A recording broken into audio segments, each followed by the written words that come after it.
Hola familia, ¿cómo están? Qué gusto saludarlos una vez más. Mi nombre es Arturo Martínez y soy el pastor del campus de PIP Satélite aquí en la ciudad de Querétaro. Hoy es domingo 13 de agosto y estamos entrando al sexto tema de nuestro curso Seguidores de Jesús. Así que sean todos bienvenidos. Hoy vamos a hablar de un tema tan especial, igual que todos los demás, pero es muy especial.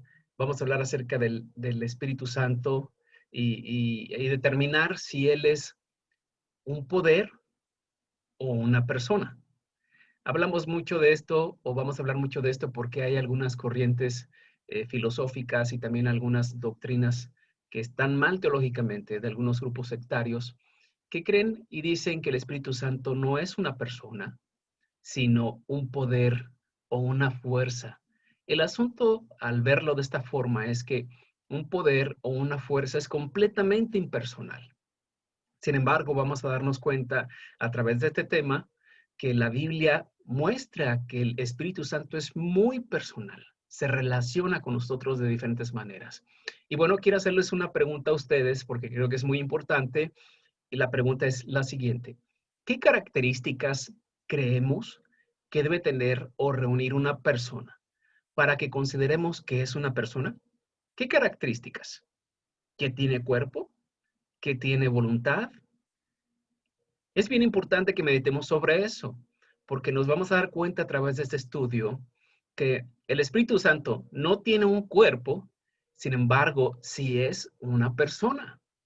Miren, hace unos años yo vi una película que se llama Máquina y llamó mucho mi atención. La película consistía en un experimento. Una persona que era un experto en robótica y programación de inteligencia artificial había creado un robot con toda la apariencia de un ser humano, de una mujer en este caso, y le había dado emociones y sentimientos artificiales. Le puso rostro y piel sintética en la mayor parte de su cuerpo, excepto en su estómago y en la nuca. Así que cuando tú observabas a esta máquina y la veías y veías todos los cables y circuitos que la hacían funcionar, te dabas cuenta de que en verdad era un robot y no una persona. El creador de esta máquina contrató a un joven para que estuviera en su mansión y pasara un tiempo conviviendo con este robot durante algún tiempo, que interactuara con ella, que platicara con ella, para ver hasta qué punto él llegaba a verla como un ser humano y no como una máquina. El resto de la película no se los voy a decir por si quieren verla. Está interesante, pero el punto al que voy es que podría ser que la razón principal por la que no pensamos en el Espíritu Santo como una persona es porque no tiene cuerpo. La Biblia no le da una forma o un cuerpo al Espíritu Santo. Entonces, quizás pensando humanamente, no lo consideramos una persona porque no tiene un cuerpo. Por eso comencé preguntándoles qué características creemos que debe reunir una persona para ser considerada una persona. Y bueno, muchos movimientos religiosos le han negado la personalidad al Espíritu Santo porque en las descripciones que se hacen de él en la Biblia no se le atribuye cuerpo o forma, pero la personalidad y corporeidad, calidad de corpóreo, son bien diferentes y deben distinguirse entre sí. Personalidad es aquello que posee inteligencia, sentimientos, voluntad y que no requiere necesariamente de un cuerpo. Y esas características las vemos en el Espíritu Santo. Además, la falta de forma definida no constituye un argumento contra la realidad. Por ejemplo, el viento es real y sin embargo no tiene forma. ¿Cuáles son algunas creencias erróneas sobre la persona del Espíritu Santo? Uno de los errores más grandes, más fundamentales sobre el Espíritu Santo es la tendencia de algunos movimientos sectarios a negar su personalidad. Vamos a pasar entonces a nuestro primer punto, creencias erróneas sobre el Espíritu Santo. Hay tres por lo menos, ya si ustedes quieren investigar más, creo que habrá más todavía. Los testigos de Jehová. En una publicación de la Torre del Vigía de los Testigos de Jehová, ellos afirman que el Espíritu Santo es la fuerza activa de Dios, que no se trata de una persona, pero que es una fuerza poderosa que Dios hace emanar de sí mismo para llevar a cabo su voluntad. Ellos dicen que es el poder o la fuerza de Dios en acción. Algunos de sus argumentos para negarle la personalidad al Espíritu Santo son los siguientes. Ellos dicen, la Biblia menciona el nombre de Dios como Jehová. el nombre de su Hijo como Jesucristo, pero no el nombre del Espíritu Santo. Otro de los argumentos es que cuando Esteban estaba siendo apedreado, vio cómo los cielos se abrían y vio a dos personas solamente, a Dios en su trono y a Jesús a un lado, pero no vio al Espíritu Santo. Esto está en Hechos capítulo 7, versículo 56. Pero ellos olvidaron que personalidad y corporeidad son dos cosas muy diferentes. Es verdad, el Espíritu Santo no tiene un cuerpo, pero sí tiene personalidad. Otro de los grupos sectarios que le niegan la personalidad al Espíritu Santo es la ciencia cristiana. Mary Baker Eddy, fundadora de la ciencia cristiana, caracterizó a la tercera persona de la Trinidad como ciencia divina. Nuevamente, es algo, no alguien. No hay personalidad en su descripción del Espíritu Santo. Y por último, los mormones. Parley Pratt, uno de los apóstoles fundadores del mormonismo, describió el Espíritu Santo como una fuerza parecida al magnetismo o a la electricidad. Más adelante se refirió al Espíritu Santo como un fluido divino y energía impersonal. Vemos nuevamente que ellos le niegan la personalidad al Espíritu Santo. Es una fuerza, es algo, no es alguien para ellos. Quiero compartir con ustedes algo y espero que me sigan en esta idea. Mientras pensaba en esto, yo llegué a una conclusión con respecto al Espíritu Santo y más bien con respecto a la Trinidad. Y quiero compartírselo a ustedes. La Biblia dice claramente que Dios es espíritu. En el relato de Jesús con la mujer samaritana en el Evangelio de Juan capítulo 23 y 24, perdón, capítulo 4, versículo 23 y 24, Jesús le dice a la mujer que Dios es espíritu. No sé si recuerdan la historia, pero Jesús va y le pide agua a una mujer samaritana y la mujer samaritana dice, es que ustedes dicen que debe de adorarse allá en este monte y nosotros decimos que debe adorarse en este monte. Y Jesús le dice, ni aquí ni allá. Dios es espíritu y los que quieren adorarle deben adorarle en espíritu y en verdad. Es decir, que Dios no tiene cuerpo. Y por lo tanto, si Dios no tiene cuerpo, entonces es invisible. Esto es lo que dice Colosenses capítulo 1, versículo 12, que lo invisible de Dios se hizo visible a través de la persona de Jesucristo. Entonces, Dios es espíritu, no tiene cuerpo. El Espíritu Santo es un espíritu, por lo tanto, tampoco tiene cuerpo. Y antes de su nacimiento en la tierra, de su encarnación en la tierra, cuando Jesús nació en Belén, Jesús tampoco tenía un cuerpo. Cuando Dios dice en Génesis capítulo 1, versículo 26, que nos haría su imagen y semejanza, que imagen y semejanza es exactamente lo mismo, no se estaba refiriendo a este cuerpo. Es decir, no estaba diciendo que Dios tiene un cuerpo y que por lo tanto nosotros tenemos un cuerpo. Porque ya determinamos que Dios, por lo menos la Trinidad, en ese momento no contaban con un cuerpo. Jesús, después que nace en Belén de Judea, entonces tiene ese cuerpo, lo adquiere y se lo lleva a los cielos. Entonces no se refería a este cuerpo, sino a la capacidad de razonar, relacionarse, la inteligencia y entre otras tantas cosas más. Nosotros somos personas porque Dios es persona. Así que un cuerpo no determina si eres una persona o no. Lo único que determina es que tienes un cuerpo. Esa es la conclusión. Vista desde el punto de vista bíblico, así es. Dios no tiene un cuerpo. El Espíritu Santo no tiene un cuerpo. Jesús adquirió un cuerpo después para cumplir con el propósito de Dios, pero tampoco no tenía un cuerpo. Entonces, Dios es persona, independientemente si tiene cuerpo o no. El Espíritu Santo es persona, independientemente si tiene cuerpo o no. El punto número 2 de esta sesión, ya lo que dije anterior lo mastican, por favor, lo digieren y si tienen alguna duda o comentario, con todo gusto, estamos aquí para tratar de disiparla o hacerla más grande. El Espíritu Santo es algo, no es algo, es alguien. El Espíritu Santo es alguien, no algo. A menudo se menciona al Espíritu Santo en forma impersonal. Por ejemplo, el aliento que llena, la unción que unge, el fuego que alumbra y proporciona calor, el agua que se derrama en abundancia. Sin embargo, todas estas son solo descripciones de sus operaciones. La Biblia describe el Espíritu Santo en tal forma que no deja lugar a duda con respecto a su personalidad. Primero, Al Espíritu Santo se le atribuyen cualidades personales. El Espíritu Santo tiene inteligencia, tiene voluntad, tiene afección, tiene apreciación moral y tiene amor. Vamos a hablar un poquito de la inteligencia. El Espíritu Santo no es solamente una iluminación que entra en nuestras mentes y se queda ahí y nos vuelve personas superiores espiritualmente hablando, para nada, sino es un ser que conoce las cosas profundas de Dios y nos las enseña a nosotros. Y no solamente sabe todo de Dios, al estar en nuestras vidas, también sabe todo de nosotros.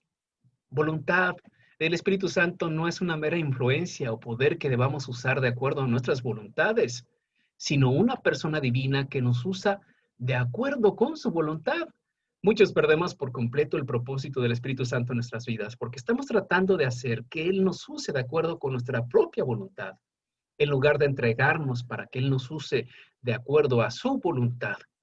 También tiene afección. El Espíritu Santo puede sentir y dar amor a los hijos de Dios, así como lo hace el Dios el Padre y así como lo hace Dios el Espíritu, Dios el Hijo. También tiene apreciación moral. El Espíritu Santo actúa como una fuerza moral en nuestras vidas. Él nos ayuda a arrepentirnos delante de Dios cuando hemos hecho algo que estuvo fuera de su voluntad. Si has sentido esa sensación, esa voz que no te deja en paz cuando hiciste algo incorrecto, pues es el Espíritu Santo que está hablando a tu vida. Y amor, el Espíritu Santo no es una mera influencia o poder ciego e insensible en nuestras vidas. Es una persona que ama tan tiernamente como Dios nos ama y como Jesús nos ama. No solamente eso, sino que el Espíritu Santo también se le atribuyen funciones personales. Se le atribuyen funciones personales. Y aquí repetimos, es funciones, no es cualidades. Se le atribuye funciones personales. Él oye, él habla, él enseña, él ora, él prohíbe, fortalece, convence, revela, da testimonio, anuncia, designa, testigua, guía, llena, ayuda. Eso es lo que hace el Espíritu Santo en nuestra vida. La capacidad de oír no es algo que tú esperarías de una fuerza corriente. Por eso es una clara indicación de la personalidad del Espíritu Santo. La Biblia enfatiza la capacidad que Él tiene de hablar también. Él habla constantemente a través de la Biblia, nos está hablando a nosotros una y otra vez.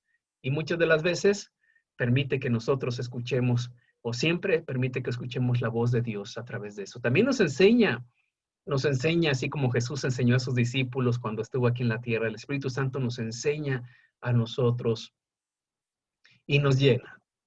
Aunque estamos nosotros sellados por el Espíritu Santo y habitados por Él, Él vive en nosotros, eso no quiere decir que somos llenos de su presencia. Ser llenos del Espíritu Santo significa que hemos entregado nuestras vidas a Él, reconociendo que Él nos posee y tiene todo el derecho para guiarnos. Así que el Espíritu Santo nos es dado o nos fue dado a plenitud, completamente. No necesitamos pedir más del Espíritu Santo a nuestras vidas porque ya lo tenemos. Necesitamos pedir al Espíritu Santo que tome más de nuestras vidas, que tome más del control de nosotros. También intercede por nosotros, así como lo hace Jesús constantemente. Y al Espíritu Santo se le atribuyen relaciones personales. Él puede ser contristado, puede ser resistido, puede ser blasfemado, puede ser mentido, le podemos mentir, lo podemos insultar también o le podemos obedecer. Podemos contristar al Espíritu Santo. Apagar el Espíritu Santo es no hacer lo que Él nos pide que hagamos. Contristar al Espíritu Santo es hacer algo que Él no quiere que nosotros hagamos. Así que cuando estamos haciendo cosas fuera de su voluntad, el Espíritu Santo que vive en nosotros se contrista, se duele, porque es la persona de la Trinidad que vive con nosotros perpetuamente, que va a estar con nosotros hasta el último de nuestros días, ya que lleguemos allá a la presencia de Dios. Entonces, Él está donde tú y yo estamos. Él ve lo que tú y yo vemos, aunque cerremos la puerta. Él escucha lo que tú y yo escuchamos. Él ve incluso nuestros pensamientos, lo que pensamos. Así que cuando los pensamientos, las palabras, las acciones están fuera de la voluntad de Dios, el Espíritu Santo se contrista en nosotros. También se le puede resistir. El Espíritu Santo hace obras específicas en la vida de cada uno de nosotros como hijos de Dios. Resistirle es no rendirse a Él cuando intenta trabajar en nosotros. Por ejemplo, te pide que vayas y perdones a la persona que te hizo daño o que le otorgues el perdón sin necesidad de ir a donde está. Y nosotros nos rehusamos a perdonar. Estamos resistiendo la obra del Espíritu Santo en nuestras vidas. También se le puede blasfemar. Jesús dijo que todo pecado sería perdonado de parte de Dios, menos la blasfemia contra el Espíritu Santo. Porque blasfemar es rechazar su obra en nuestras vidas. Es el que nos convence de pecado para que nos acerquemos a Dios, a Jesús. Y si nosotros rechazamos su obra, pues nunca serán perdonados nuestros pecados. Se le puede mentir, insultar y también se le puede obedecer. El Espíritu Santo tiene sentimientos que pueden afectarse por las acciones de nosotros como cristianos. Así que consideremos eso. Consideremos eso para que entendamos esta verdad y que se convierta en uno de los motivos más poderosos para una vida en santidad. No haré, diré o daré lugar a pensamientos que lastimen a quien está conmigo, al Espíritu Santo. 10 cosas que hace el Espíritu Santo por nosotros. Él nos recuerda que somos hijos de Dios, nos sella, vive en nosotros, nos enseña todas las cosas, nos guía, nos recuerda las promesas de Dios, intercede por nosotros, nos santifica, produce fruto en nosotros, nos da dones y también nos da poder. Nos recuerda que somos hijos de Dios. El Espíritu Santo nos asegura que pertenecemos a Dios. Romanos 8:16 dice que el Espíritu Santo o el Espíritu mismo da testimonio a nuestro espíritu de que somos hijos de Dios. El Espíritu Santo sabe que tú y yo, y más en esta actualidad que estamos viviendo, tenemos muchos temores en la vida. Temor si vamos a enfermarnos cuando salimos, temor de perder el trabajo, temor a no tener cosas para comer o no poder pagar la renta, la colegiatura y otras cosas más. Así que constantemente nos recuerda de quién somos hijos y quién es nuestro padre. Ahora, imagínate que Carlos Slim es tu padre, ¿no? Si Carlos Slim es tu padre, ¿dejarías de preocuparte por la colegiatura de tus hijos? ¿Por la hipoteca de tu casa? ¿Por los alimentos diarios? Yo creo que sí. Yo creo que sí. Nos dejaríamos de preocupar porque Slim tiene dinero y de sobra. Pero Dios es más grande que Carlos Slim. Dios tiene más recursos que Carlos Slim. Carlos Slim es una hormiga a comparación de Dios. Así que constantemente el Espíritu Santo nos está recordando de quién somos hijos y quién es nuestro Padre. Así que cada vez que nos aflijamos, nos preocupemos, estemos dejando de dormir por las cosas que vendrán a futuro, recordemos quién es nuestro Padre. Y esa es la tarea principal del Espíritu Santo en tu vida. Recordarte que eres hijo e hija de Dios. También nos sella. El Espíritu Santo nos ha sellado y ese sello significa que somos su posesión y estamos bajo su protección y si Él vive en nosotros, provee para todo lo que necesitamos. Ustedes saben que en la antigüedad los reyes cuando enviaban una carta ponían su sello real, un poquito de cera y con su sello ponían ese sello real y obviamente esto aseguraba que esa carta llegaría sin daño y sin temor a su destino. Nadie que no fuera el destinatario se atrevía a abrir el sello, ya que eso significaba la muerte. Lo mismo pasa con nosotros. Somos sellados por Dios. Eso quiere decir que le pertenecemos. Y poner su sello en nosotros nos asegura que nadie podrá tocar nuestras vidas si Él no lo permite. Y también que llegaremos a nuestro destino final. Y una cosa, este mundo no es tu destino final. Así que no te pongas muy cómodo. No te preocupes por tener tantas cosas o acumular tantas cosas. Este no es tu destino final. Llegarás a tu destino final cuando estés en la presencia de Dios y de eso se va a encargar el Espíritu Santo como sello en tu vida. También vive en nosotros. El Espíritu Santo es la persona de la Trinidad que vive con nosotros. Está 24/7 contigo, todo el año. Te acompaña donde quiera que vayas y donde quiera que estés. Y eso quiere decir que podremos contar con su presencia y su protección y su provisión. Y eso es genial. Todos los días está con nosotros. Pero eso también quiere decir que cuando vamos a lugares que no son correctos, hacemos cosas que no son correctas, decimos cosas que no son correctas, Él está con nosotros.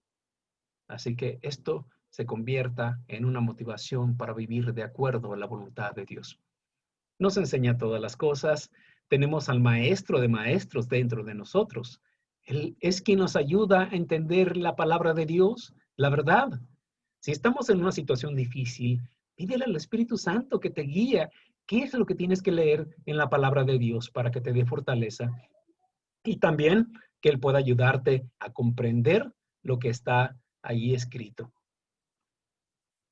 Nos guía, nos recuerda las promesas de Dios e intercede por nosotros. Así que esto es lo que hace el Espíritu Santo, intercede por nosotros, nos ayuda, constantemente está en nuestras vidas, hace todo por nosotros.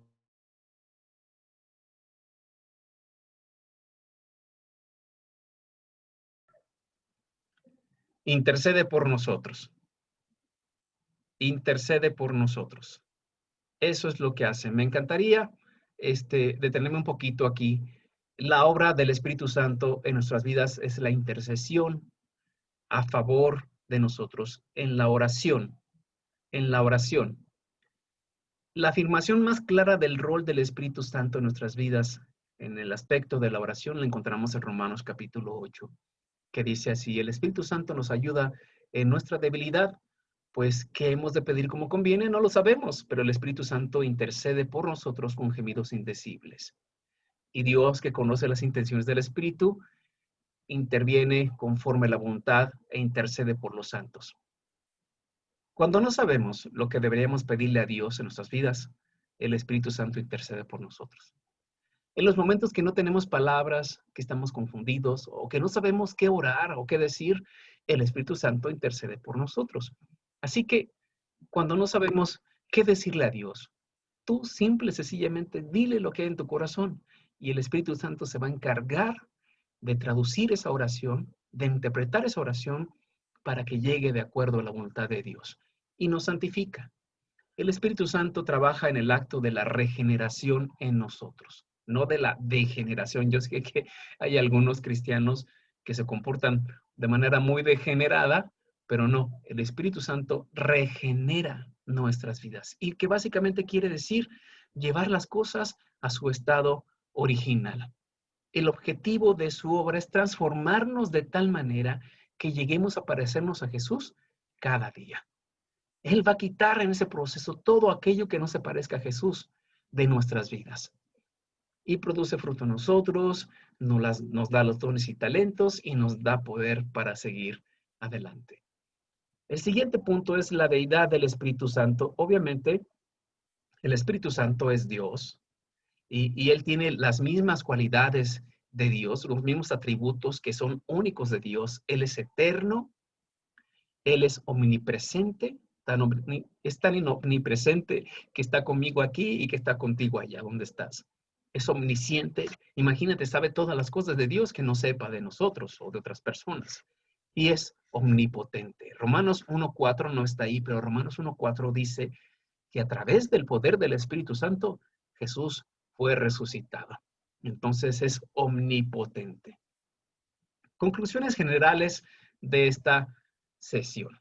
Jesús siempre habló del Espíritu Santo en términos personales. Siempre habló de esa manera. Al Espíritu Santo se le atribuyen funciones personales y ahí están algunos de los pasajes. La Biblia demuestra que el Espíritu Santo es una persona mediante el uso de pronombres personales, asociaciones personales, posesión de características, acciones personales ejecutadas y tratamiento recibido. El Espíritu Santo es una persona divina, es la presencia personal de Dios en la vida de cada creyente. Es la presencia poderosa de Dios. Por ser Espíritu no podemos verlo, pero sí tenerlo, sentirlo, ser llenos y dirigidos por Él. Y el Espíritu Santo tiene personalidad. Aunque no tiene un cuerpo de carne, Él tiene personalidad, porque la personalidad es la parte de nuestro ser donde reside la inteligencia, los sentimientos y la voluntad. Y ya vimos que a través de la Biblia, eso es lo que tiene el Espíritu Santo. Y para concluir, esto no está en su estudio que les envié, pero para concluir, ¿cómo podemos relacionarnos mejor con el Espíritu Santo? ¿Cómo podemos? Porque si es la persona que está con nosotros todo el tiempo, no podemos tenerlo olvidado ahí. ¿Cómo podemos relacionarnos mejor con Él? En primer lugar, tomándolo en cuenta. Es cierto, Dios es uno. Y cuando tú y yo nos dirigimos a Dios, nos estamos dirigiendo por ende a la Trinidad, a Jesucristo y al Espíritu Santo. Sin embargo, la Biblia demuestra claramente que cada uno de ellos tiene una obra específica en nosotros. Así que es como cuando vas y eres invitado a una casa a comer y el papá hizo el carbón, la mamá hizo las hamburguesas, la carne y las asó con el esposo y el hijo puso la mesa, ¿no? Por ejemplo, el papá prende el carbón, la mamá hace las roditas de la carne y el hijo pone la mesa. Tú bien podrías decir, gracias por la comida y estás incluyendo a todos, ¿no? Pero también podrías decir al papá, José, gracias por prender el carbón, ¿eh? Te quedó padrísimo ese fuego. Podrías decir a la mujer, Estela, gracias por hacer esa carne, por prepararla, te quedó riquísima. Y también puedes decirle al hijo, Felipe, gracias por poner la mesa, todo estuvo en su lugar, te quedó perfecto. Y también es correcto. Entonces, yo creo que considerar al Espíritu Santo, tomarlo en cuenta, considerando que es la persona que está con nosotros y que es el que nos ayuda, nos intercede por nosotros, nos santifica, es importante que consideremos su obra. Y de vez en cuando agradezcamos lo que Él hace por nosotros. En segundo lugar, dándole gracias por todas las bendiciones recibidas a través de Él. El Espíritu Santo te ha bendecido de maneras tremendas. Quizás no las has notado, no las has percibido, pero el simple hecho de estar contigo constantemente, de guiarte, de alentarte, de que cuando vas a leer la Biblia y dices, por fin entendí este pasaje, bueno, es el Espíritu Santo haciendo esa obra. Entonces, bien podemos agradecer también eso, agradecerle eso.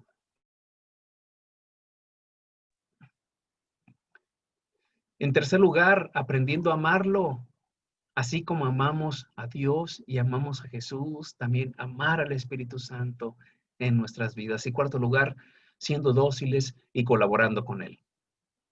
Él es el que hace la obra de santificación en nuestras vidas. Él es el que se encarga de quitar aquello que no se parece a Jesús en nosotros. Así que colaborar, ser dóciles en la tarea que Él tiene con nosotros sería muy bueno, muy bueno. Debemos dejarnos guiar por Él y obedecer al capitán del barco.